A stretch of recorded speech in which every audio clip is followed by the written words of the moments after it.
So I think nowadays, focusing on your high performers is the way to go. Put the coach in front of the high performer, get them to kind of grow, exponentially in the next year or two. You're going to see the results. The same with, HR. When I was coaching employees internally, I did put more effort into the high performers. And sometimes it wasn't even just high performance, it was potential, who are willing to invest in their own development, who are reading the books on the weekends. They're not out, having fun and partying. They're the ones that are coming to me going, look what I built over the weekend. Can you take a look at it? I need a sounding board. These were people that genuinely took their career and wanted to grow, and they had a growth mindset.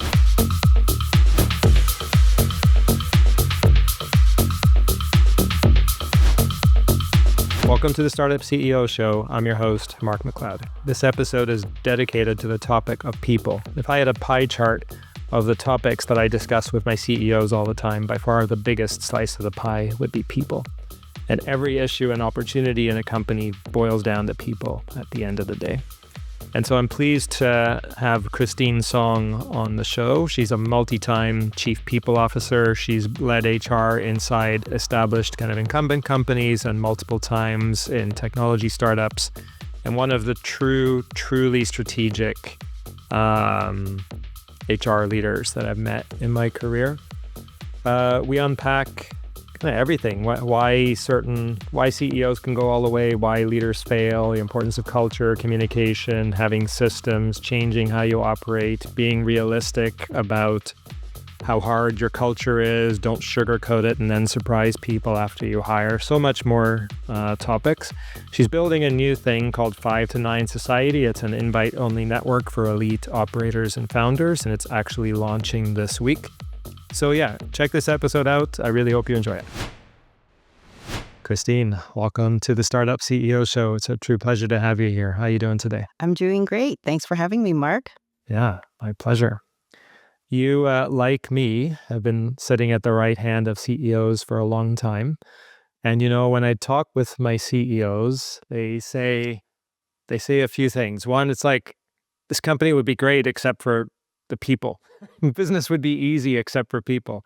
And then when I think about the root of every problem and every opportunity in a company, actually it always comes down to people. And so that's why I really wanted to have you on, because I thought we could just go into that. Maybe let's just start off for people who don't know you. Just give us a bit of your background, please. For sure. I think I started off my career working in large corporate, and I thought that was all there was for working. I didn't really love it too much, but I was pretty successful. And one day, out of frustration, I applied to a startup, and I said, I'm going to do something totally new.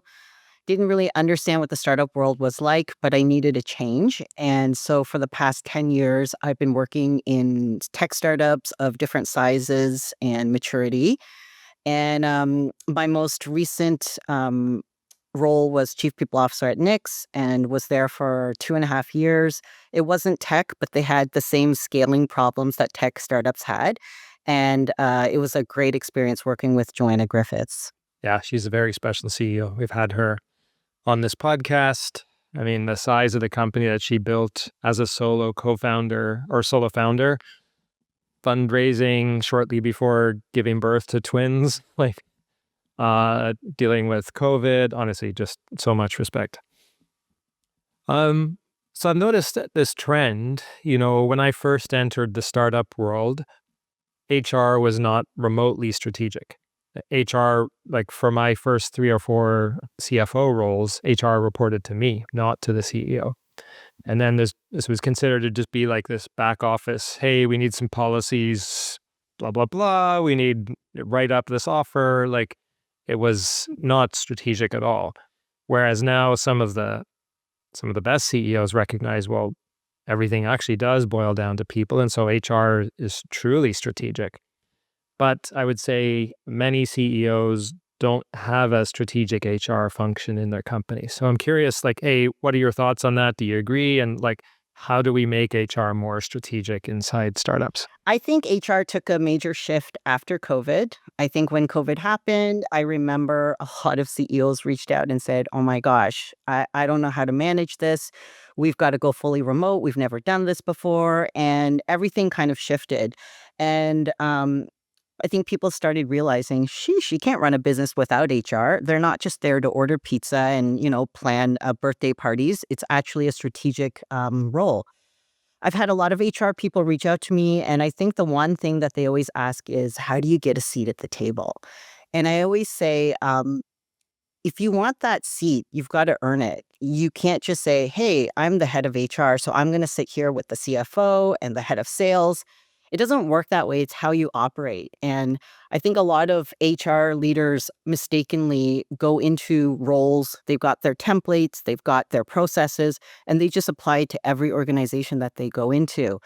Um, HR was a very siloed function back in the day, just like finance was. And through the decades, it became much more strategic, and finance definitely was like the right hand to the CEO. And I would say HR became the other hand. There's a lot of strategy involved, and you've got to tie your HR initiatives to the business objectives. And I think the one mistake that HR leaders make is they just have their own siloed data and metrics, and they're just ready to, report on engagement scores or, performance metrics. But meanwhile, there's a big fire going on here. The company's not generating their targets and they've missed quota.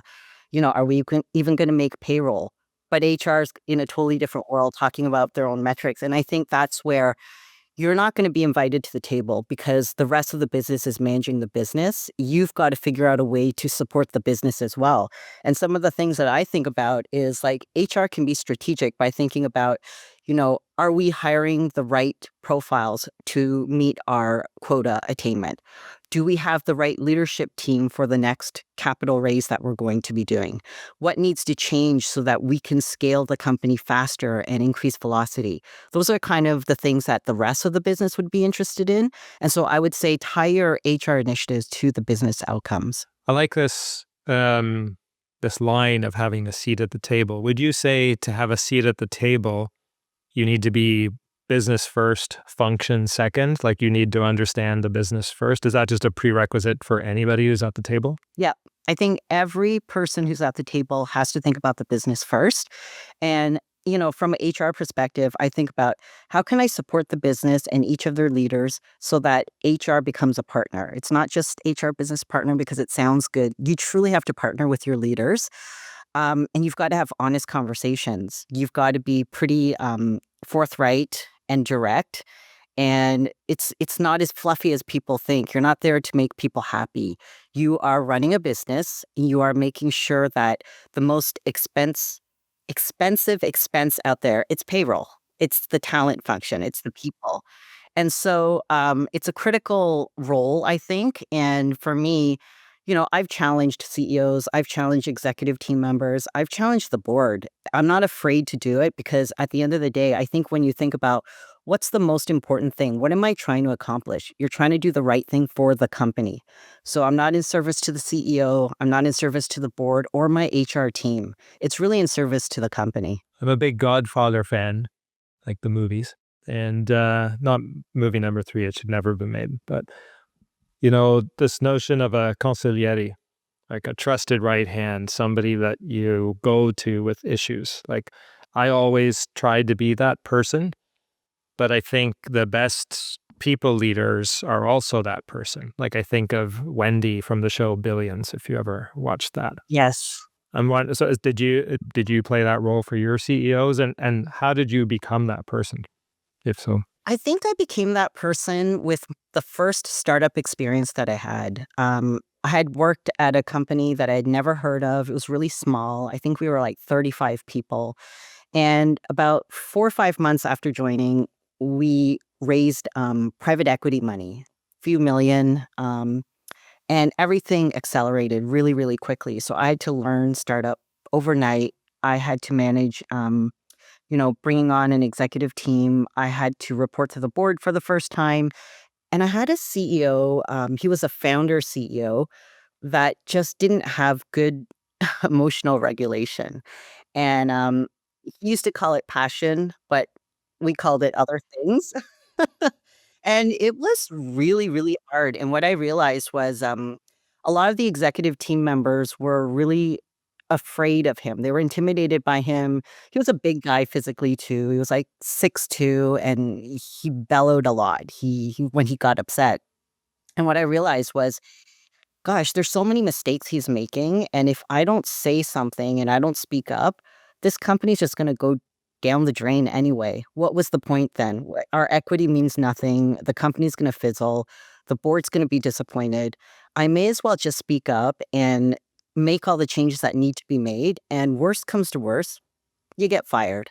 Big deal. The way I see it was, someone said to me, they go, "Christine, like, you kind of have the courage to speak up to the point where you could get fired." And I've always, taken that to heart because I stay up at night and I think if I don't say this thing, which is so critical to the business, and things don't change because everything's falling apart, this business won't last long anyway. And so I've always made a decision to be honest and forthright about it.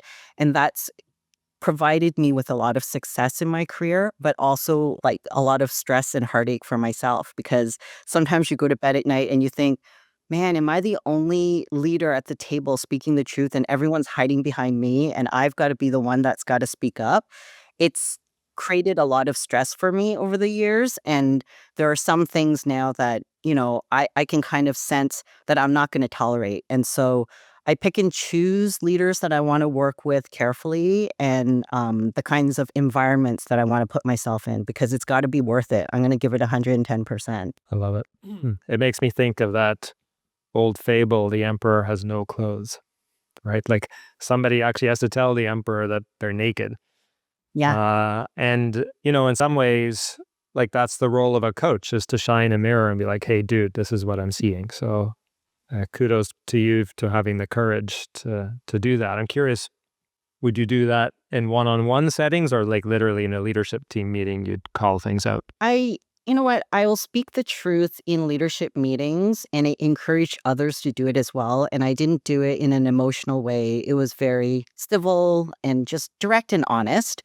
But when I was in a one-on-one setting and I was giving the feedback, whether it was to the CEO or one of the executives, it would be more forthright. It would have some emotion in it. I would really like, come on, we've got to change this. Like, we can't operate like this.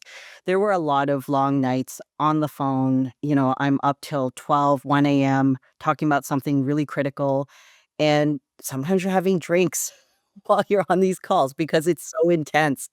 But, I always I wasn't often like, I wasn't a founding member. I wasn't a co-founder of the company, but for some strange reason, I always operated as if I was. And, I've taken a lot of slack. Some people have said, like, "Why do you care so much? Why don't you just be an employee, put in your hours, get paid, and, call it a day? You don't have to be so stressed out about things." But for me, if it's almost like if I make a choice to join a company, I wanna be so good at it. I want the company to do great. I want us to all succeed, and you can't do that unless you're facing the truths and you can, take the feedback that comes with it as well. Yep, totally agree with that. I'm curious, how did that company turn out? The company eventually, we did gosh, it was such a journey. It was like in 1 year I think we did 3 acquisitions. So we acquired a lot of companies in the Wow. US, and then eventually they just kinda merged. I think they merged with, like, 4 or 5 companies, and they did well. They're now a much larger company, but it was a great experience for me, for my first startup to have gone through all of that. Worked really closely with the board. I still have great respect for them today, and a lot of the leaders moved on to do bigger things, which I'm really proud of, but you'll never forget your first. No, no, that's right. I agree with that. When I onboard new CEOs to coach, after we do the initial onboarding, the very first topic is like the leadership team. And because that's the leverage of the CEO, right? You go in the beginning, it's your own individual heroic efforts. You're building product, you're selling product, you're taking out the trash, whatever. But by the time I get involved, it's a growth stage company and you've got maybe either a full or a partial leadership team, and that's who you succeed through. And I find more often than not that not everyone keeps up with the growth of the company. Like, in fact, frankly, often the CEO doesn't, and that might be a reason why they come to be coached. Uh, And but sometimes it's a surprise to the CEO, right? Like someone who used to be great no longer is, and you don't even realize you're tolerating.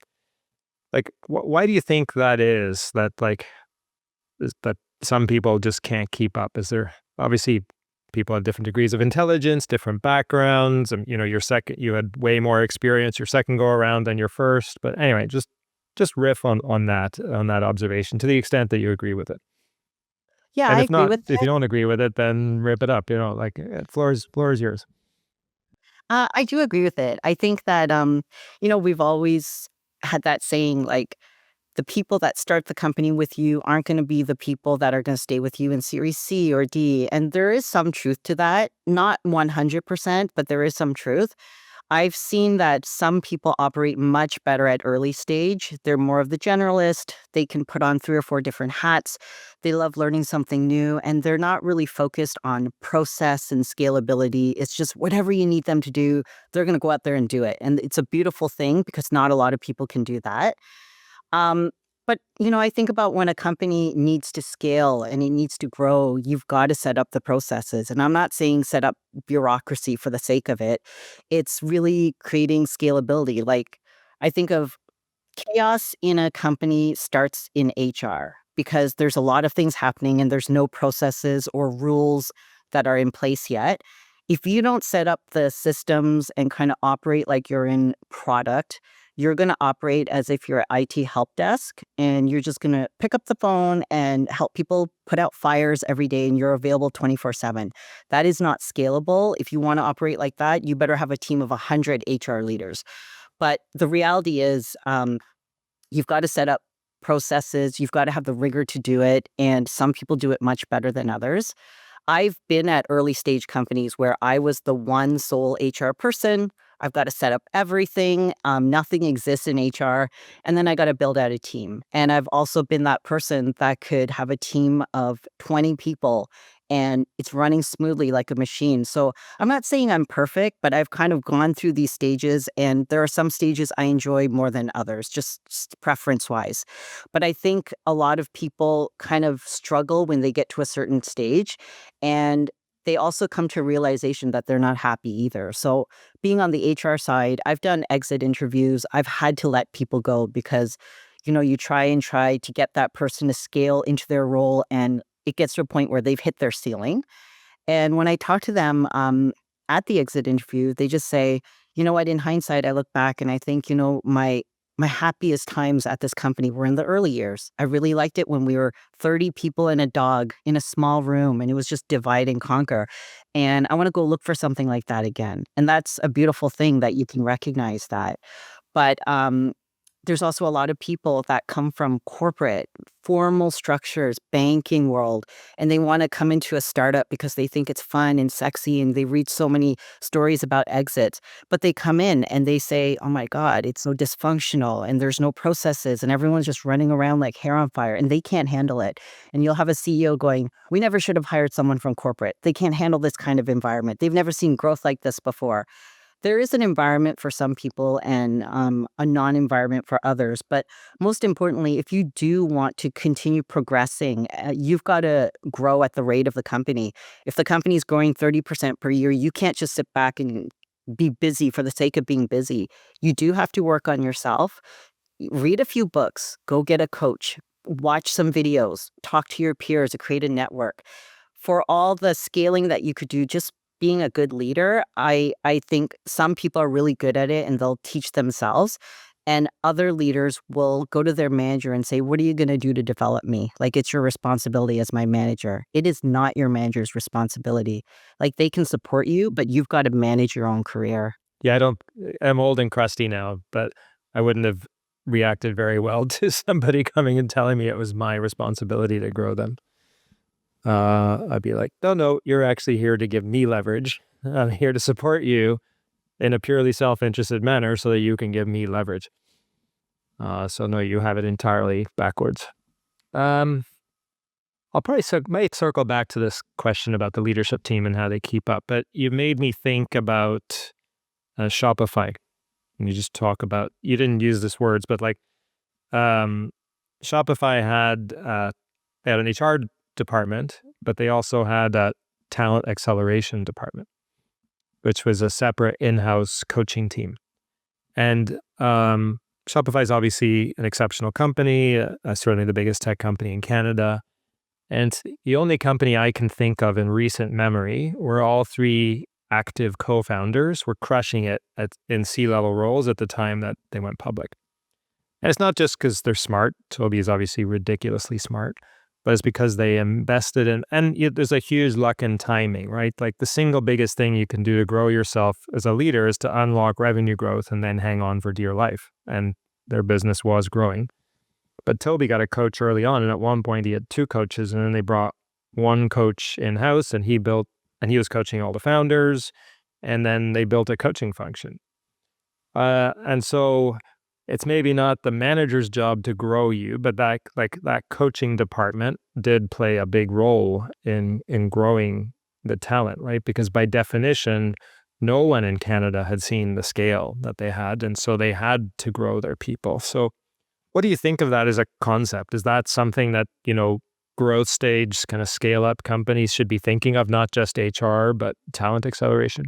Yeah, I think that's a great idea. It's very similar to what we did at Nix. We brought in a coach and we called that person like an embedded coach in the organization.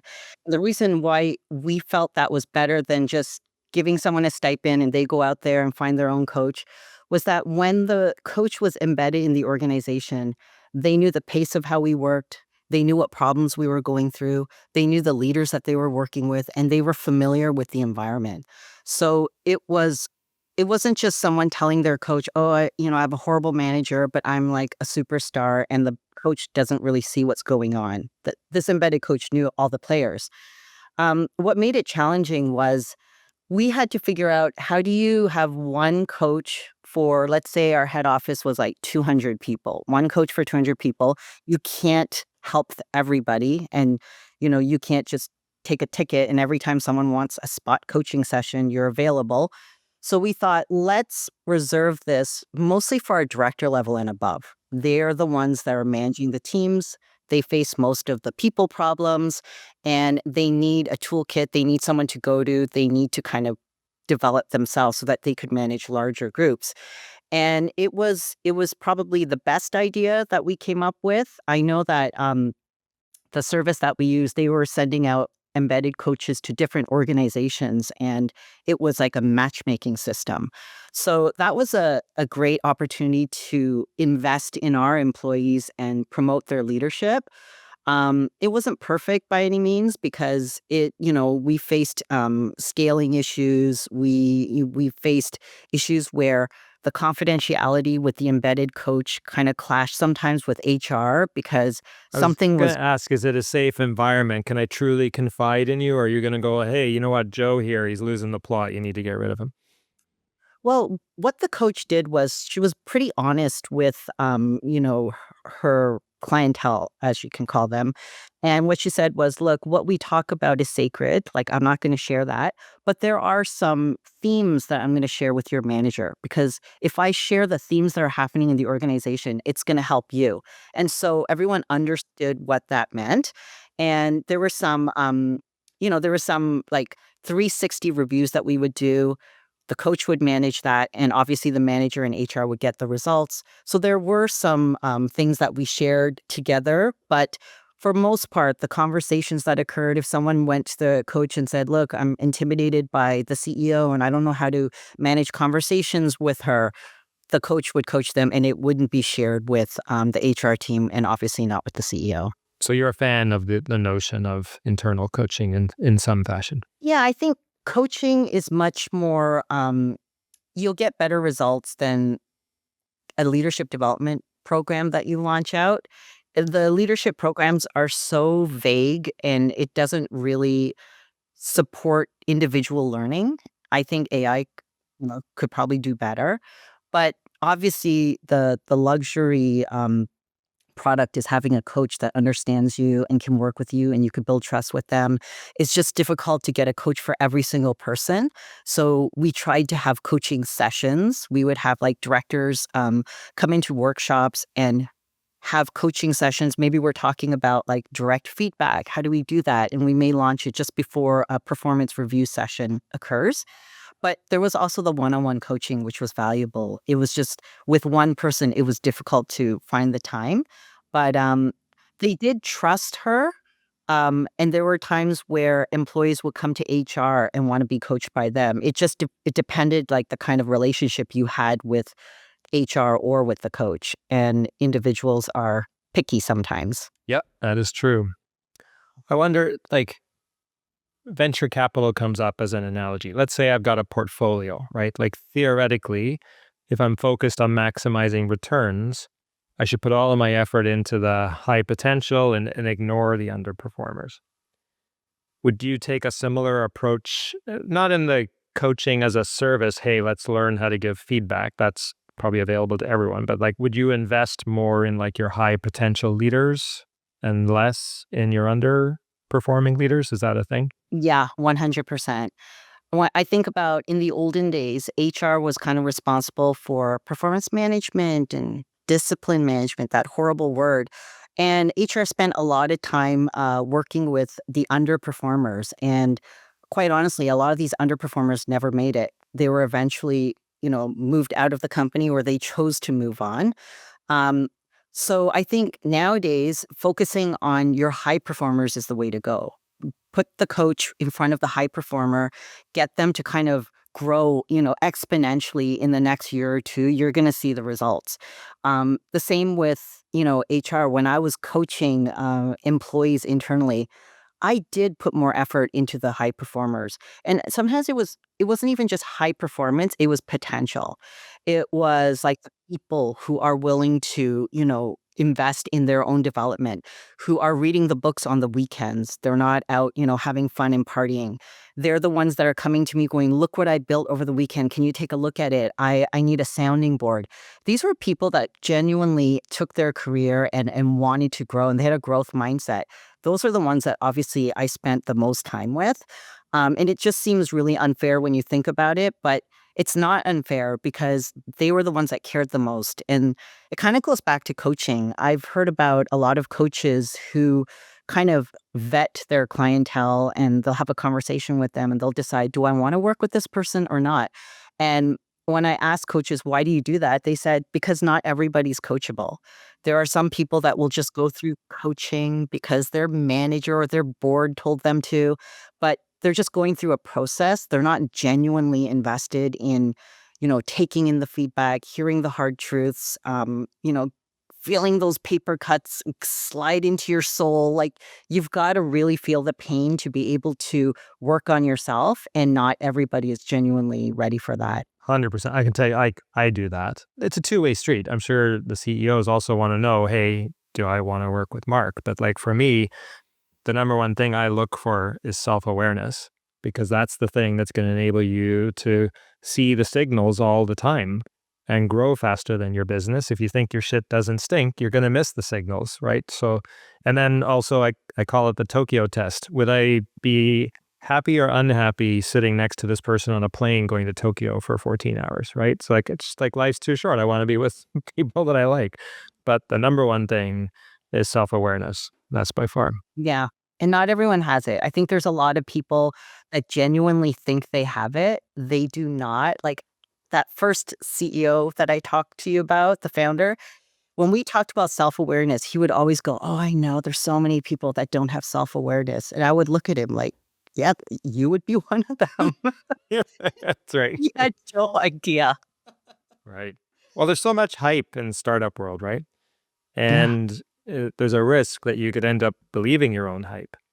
And that actually brings up a thing for me. I'm curious about your thoughts about this, right? Like you catch up, I don't know, like I don't know, you're at some big event, Collision, Web Summit, whatever, you're catching up with people. And you ask everyone how they're doing, and the answer is they're crushing it. You catch up with a VC that you haven't done, how's your portfolio? Yeah, we're crushing it. Everyone's crushing it, which is mathematically untrue because most startups fail, right? Mhm. Which means that we're putting on this facade. And I'm wondering, do you get your CEOs to take the mask off and stop bullshitting and just confide in you? Kind of, how they really feel and actually share their fears with you? Like, is that a thing? Yeah. Um, I've been really privileged, like, behind closed doors, I have always had such a close relationship with the CEOs that I've worked with, and they've been very honest and forthright. When they know their baby's ugly, they'll admit it, and it it's almost the opposite for me. I felt like a lot of some of the founders and CEOs that I work with always talked about the negative. "Oh, we're just doing horrible," right? And it's like they'd be like, "We're doing the worst and everyone's doing so well." Like, no, a lot of companies aren't hitting their targets right now. It's a very difficult time. Like, "No, no, we could be doing so much better. I don't know what's wrong." And I'm like, "What about that win we had? We just won that logo last week." "Oh, who cares? I can't think about that. I gotta think about all the things that we're not winning in." And to be honest with you, it started to make me depressed. And I don't get depressed really easily, but when you're constantly told, like, nothing's good enough and we've got to do better, like, I get that we have a high bar. That's the way you want to operate. But when that bar is unattainable and good enough is never good enough, like, it's just nothing is worth celebrating. Um, it just makes you feel like, what's the point? There were a lot of times where I used to think, like, can't we work hard and have fun? Like, would that be such a sin? I thought about, like, some of the companies I worked at where we worked so hard, and at the end of the day, like, we couldn't afford to go to the Ritz, but hey, let's have a beer together. Let's sit down and tell some funny stories, and it's like, those are the memories that I'll never forget. Or let's go to that cheap pub across the street, it's happy hour. Like, celebrating the little wins just made us all wanna work even harder the next day, and I don't feel that a lot of companies do that very much anymore. I was at a company recently where, like, the sales team was supposed to celebrate, like, at the end of the day, it was like a Thursday, and they were gonna celebrate with beer, and, like, the whole sales team left, and there were 2 guys left drinking beer by themselves, and the guy said, like, "Oh, it was so depressing, everybody left. I thought we were supposed to stick around and have beer. This is what we did when I worked at my previous company." And I was like, "I didn't even hear about it. Like, why didn't anyone invite me?" I said, "I'm coming for that beer next week." But why can't we celebrate and have fun and still work really, really hard? I think something's missing right now. Yeah, it's so sad. I think a big part of it is comparison.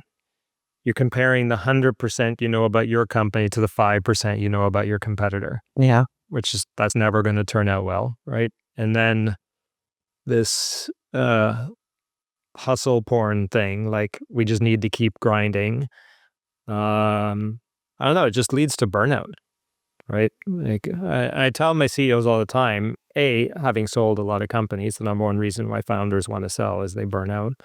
But especially from a CEO, like some acknowledgement, some praise, some recognition, like not like participation ribbon, like, oh, great, you showed up today, but like something truly exceptional and you recognize it, man, that fuels people. Like that's jet fuel in terms of motivation. And so, yeah, these little rituals, acknowledgements, just super powerful, and they don't happen anywhere near enough. And I had Toby on the podcast last year, and I asked him, like, dude, do you ever stop to smell the roses, or are you always focused on the gaps? And like instantly, he's like, yeah, just focused on the gaps, you know. Um, and he's obviously had a massive success, and still always focused on. I just think that culture is glamorized a little bit too much. And so what happens is no one tries to make it better. And what I mean by that is, this whole thing about 996 culture, it's like originated from China. You work from 9 to 9, 6 days a week. Fine, I get it. Some early stage companies, sure, you got to do that to get off the ground. But if you're hiring someone into that environment, you better be forthright and honest. I've seen, early stage startups that operate like 7 days a week. You got to be on call. You better be checking your Slacks. But when I see them interviewing candidates for that role, they never tell them that. They just go, we work hard here, just like everybody else. But that poor person at the other end has no idea what they're signing up for. I remember talking to one candidate who said, "You know, this looks like a really intense culture, but I'm curious how intense it is because I'm going to be honest with you, I have a newborn son. He's really young and I do want to spend time, you know, after work or on weekends with my child." And in my mind, I was thinking, you're never going to see that child for 3 years if you work here. But no one would tell him that because they wanted to hire him. And there's a rude awakening when that person gets in and they're like, what the fuck is going on? It's literally like they are shocked. And of course, the first person to hear about it will be HR. And I'll be like, what did they tell you at the interview? Oh, they never told me this. I asked them. They said there's relatively good balance and we just work hard. That's too vague. I think you have to be upfront and honest about what people are coming in for. And that way, you're not going to be surprised and bamboozled when you have the wrong fit as your hire. And so I think there needs to be some honesty, but I also think like this hustle culture isn't sustainable. Like if you are working 80, 100 hours a week, you might be able to sustain that for a quarter. Maybe something important and critical is happening. But if you expect all your employees to work like that for 365 days a year, that is not possible. And the reason why I say that is like I always worked a lot. I worked minimum 60 hours, 80 hours was normal. But as I started getting older, I started seeing people in the leadership team at my previous companies. I started seeing them go through cancer diagnosis, high blood pressure medication. This one CRO that we had who was like just killing himself trying to hit his quota, suddenly couldn't come into work. And we asked what happened. And he said, like, I have this strange vertigo. I can't even see, like, I can't even stand up. And he said, I can't even drive to work. And so we said, well, why don't you go see a specialist? And he goes, there is a waiting list to see a specialist. I can't even function. I'm literally in bed right now. And he had an appointment for a specialist in 30 days. And we were scrambling, trying to find someone that he could see. This is what you're going to be faced with if you think you can sustain that kind of culture, because nobody is a Superman and nobody is invincible. And you might think you are in your 20s and 30s, but you're going to shorten your lifespan really quickly like that. 1,000%. For sure. Yeah. And I've been on both sides of that. I was that person at one point, and lived under the world of should. I should be doing more. I should work harder, blah, blah, blah. And should just implies somebody else's expectations. It's not actually true. But I came to realize how just unsustainable that was, right? And then I tell my CEOs a few things. I probably just repeat the same 100 sentences all over it. This is when you get old, you just repeat yourself. But like one of them is like, a healthy person has 100 priorities and a sick person has one, which is to be healthy. Like your health is literally your most important thing. And it's the foundation of your performance. Like today's performance began last night based on when you went to sleep. Like Yeah. sleep is a thing. Like it's so important. And then like you're turning an idea into a company. You're creating growth. This company is now going to be 2x bigger than it was last year. Therefore, you've created, half of it. You can't create when you're stressed, or it's like harder to create when you're stressed. So just trying to get people to unlearn, right? And then like don't focus on the 80 hours. That's just an input.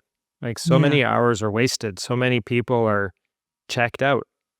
I've had to, when I was in a company last time I was operating, like you can't come to a meeting and be like doing emails and messaging. If you're in a meeting, you're in the meeting. And if I catch you doing that, you're out of the meeting. Like let's be engaged and get shit done. That is so true. When I think about all the hours that people work, let's say on standard, like your leadership team works, let's say 60, 70 hours. And I did an exercise at one of my companies and I said, I want you to jot down what you spent your time doing in this week, like each day. And a lot of it was just stupid work, just things that weren't automated, processes that weren't implemented. You're just trying to work as if you're still that 30-person company, but you've scaled to 300 and you're just doing everything manually. You're wasting so much time. And I think about like time is the most precious resource that we have. You never get it back. So you've got to really preserve it. But you've got to work on the most important things. And the danger of companies that get more mature and grow, people always say, oh my God, we lost our agility. We've got to increase velocity. You hear that all the time. What happened? We used to move faster. It's because you're still operating as if you're 30 people, but you're 300. You're not communicating properly. You're not building out the right channels. You've not clarified what's the most important thing. People are still using that template for the sales meeting that you had 5 years ago, and now it's like a bloated 150 slide deck because no one's cleaned it up and said things have to change. And so I think that's the most important thing for a company to grow and to scale. They've got to really change as they do. You can't operate as if this is like, this is how we operated when we started, and we're going to continue to operate that way. This is why companies blowed out with so many people. My opinion. Yeah, no, I don't disagree at all. I'm curious, you could either answer this from the point of view of CEOs specifically or executive team leaders generally, but like when you look at the ones that you have had the most success, have kept up with the growth or created the growth, like what are their habits? Like what is it? What are the I guess actionable, observations you have from those leaders? Yeah, I think the most successful leaders, they really had great systems thinking. Like they understood how to scale the company appropriately and ensure that, the stress points are being taken care of. They understood that process was a good thing, and that allowed us to be more agile. They were great communicators. Like they understood that not everybody's going to be in the room at the same time. Now you got to figure out a way. How do you share the most important message with the whole organization so we understand what our North Star is, that we understand what the executive team finds most important. You bring that down all the way to the coordinator level, and it spreads across the company. Um, and I also think that the best leaders were people who could give direct feedback. They were honest and direct, but they knew how to balance that with humanity. And what I mean by that is not being fluffy and, not caring about being light. But you also have to think about you can't be hated either. Like if you are a CEO and you're being so stern and you're telling people to just fucking work harder, don't expect to be liked, but you will be hated, and you gotta think of it as, like, this is your team. I know that a lot of people compare, like, companies to high performance, like, sports teams, and I know some of those coaches are swearing and yelling at their guys, but they're getting paid millions of dollars, okay? It's true. This is what they signed up for. So, Yeah. I don't think we can glamorize it by looking at, sports teams or, F1 drivers or whatever you wanna compare it to, but there's been really great leaders out there, who are very direct, but they understand how to work with human beings. They know how to share feedback that gets that other person to understand where that person's coming from. And they don't just tell them what to do. They're not giving directive. They're saying, like, how can we do this together? Tell me how I can help you. I know that you're better than this. You're performing here. I know you can make it up here. Like, let's do this together. Like, there has to be some sort of motivation. And I know some CEOs are like, oh, I hate giving the motivating message. I just want to get shit done. Well, too bad. You signed up for a CEO.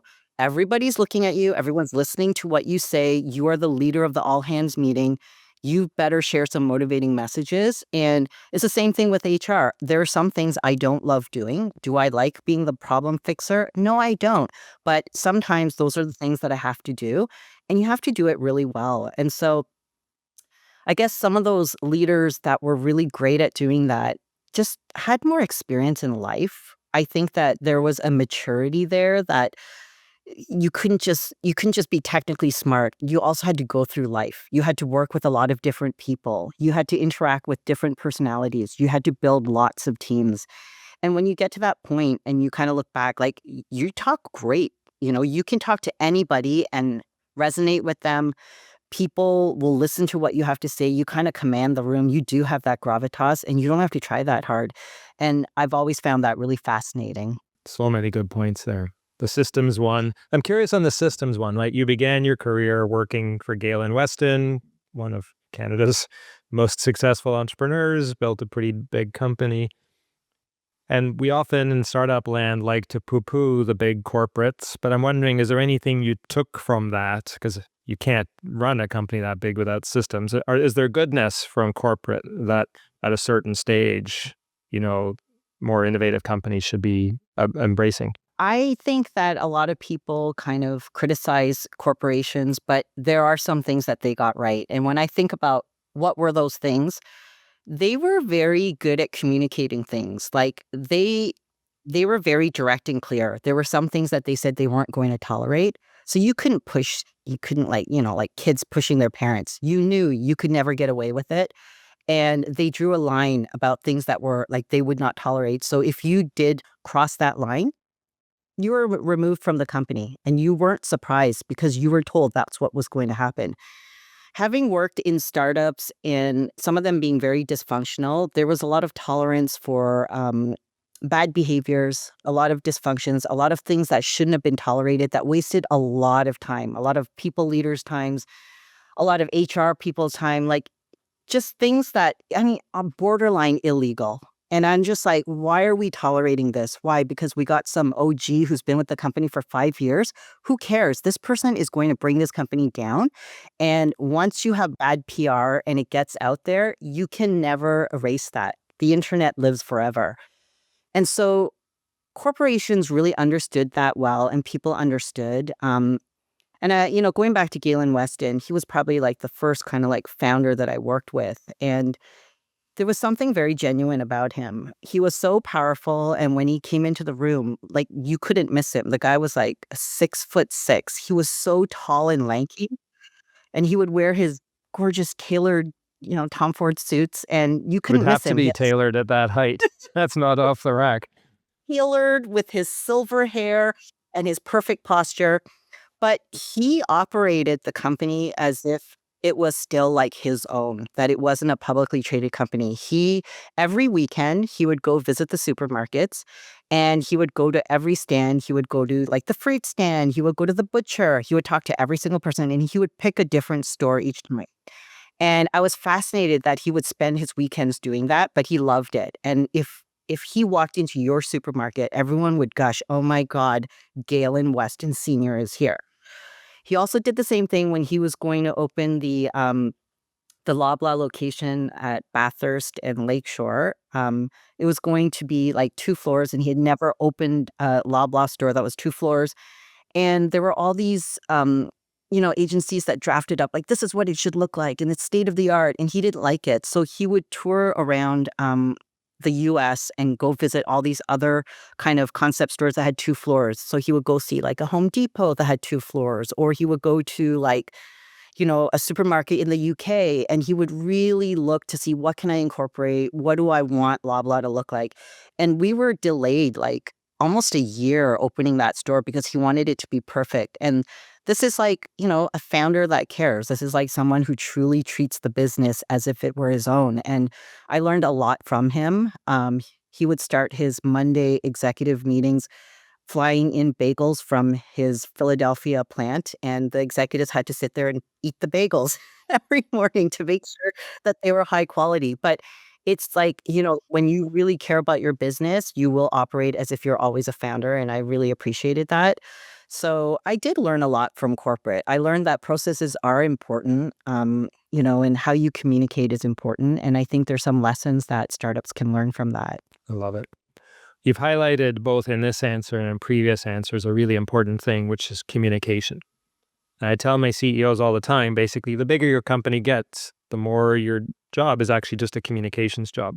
And, both the US and Canada have recently gone through elections, for better or worse. And politicians are a bad connotation. But I tell my CEOs, like, look at a politician. They're on message, right? Like they've got the same bullets and they're just hammering them over and over again so that right? And like I tell my CEOs, basically, you got to do the same thing, like all the time, hammering vision, mission, North Star, values, why we're here, what matters, helping every person connect their work to kind of the overall context. So yeah, that's super important. And then with that story about Galen, what came up for me there is actually the true org chart. The customer is at the top of the org chart, right? But often as companies get big, the CEO gets get more and more removed from the customer, and then they lose their way. So yeah, just staying really close to the customer is really important. He did stay close to customers. When he went into those supermarkets, he would also walk up to customers and he would say, "Hello, nice to meet you." And they would be like, "Oh my god." And he would say, "Are you a shareholder of Loblaw?" And a customer would say, "Why, yes, I am, sir." And he would say, "That's wonderful. So where do you buy your groceries when you're not at Loblaw?" And the person would say, "Walmart." He would say, "Why?" And he'd say, the prices speak for itself." So it was kind of funny, but he did speak to customers all the time. And at that time, he was well into his 60s and he reveled in it. He loved speaking to them and listening to their opinions. And I thought that was a really lovely thing. I love it.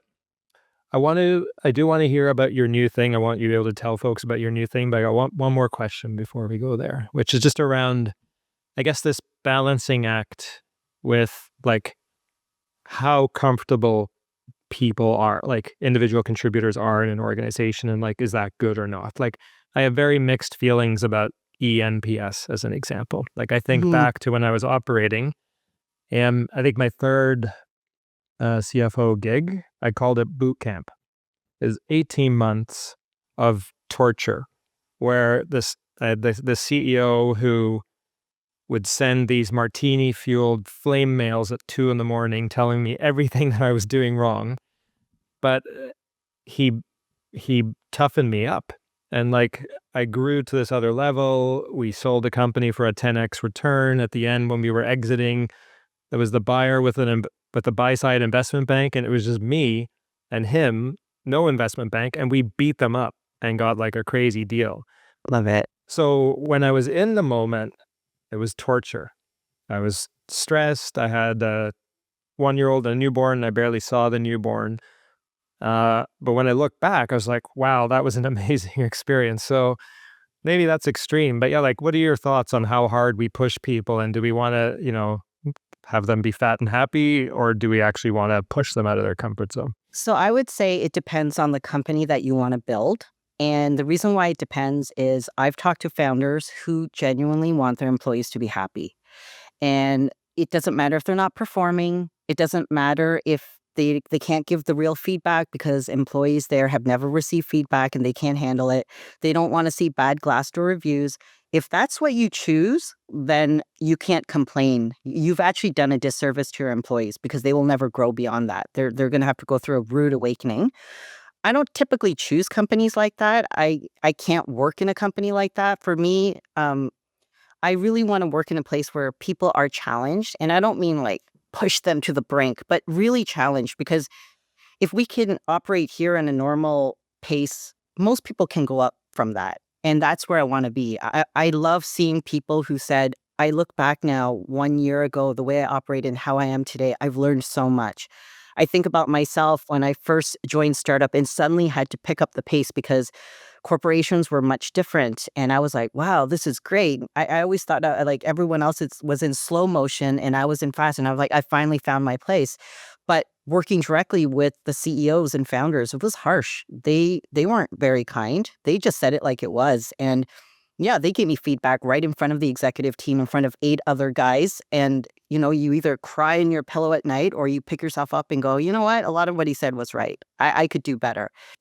And so I think you need to build your culture the way you want your employees to work and how you want your work culture to be. And I typically want to work with founders who want to create like a high performance work environment. But if you want to do that, you got to do the hard things. Starts with the CEO. You've got to share the message at all hands. It's not just once. You've got to repeat it, rinse and repeat over and over. You've got to give the feedback to your direct reports. Yes, your executives. You can't push it to HR. I recently talked to a CEO who said, I need to hire a HR person. And I said, well, you've gone 6 years without one. Why do you need one now? And he said, because these fucking people problems. Oh yeah, they'll just magically go away.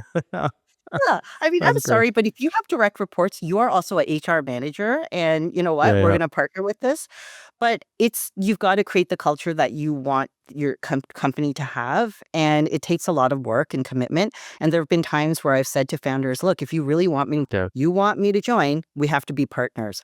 These are the hard things I can tell you right now that we're going to have to do to turn things around, because right now the culture is very mushy.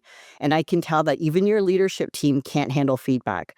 Like, I've had executives with C-level titles who couldn't handle a little bit of feedback. They would like literally crawl up in a ball and cry. And I'm like, this is not going to serve them. So it's you got to build the culture that you want and do the hard things. And not everyone wants to do that. That's the truth. Yeah, that is for sure. For sure. All right. So final thing. Yeah. Tell us about 5 to 9 society. So I think about 4 years ago, I was already thinking about doing my own thing. And 5 to 9 Society was something organic that me and my co-founder, Mandy Gruhl, talked about. We said, why don't we just build our own network, a secret society? And that came about because I think I was always living in it. I was living in this kind of echelon kind of society where it was very exclusive. It was very confidential. When you're at that level, you're talking to people about backdoor reference checks. And I don't care how many people say, it's unethical.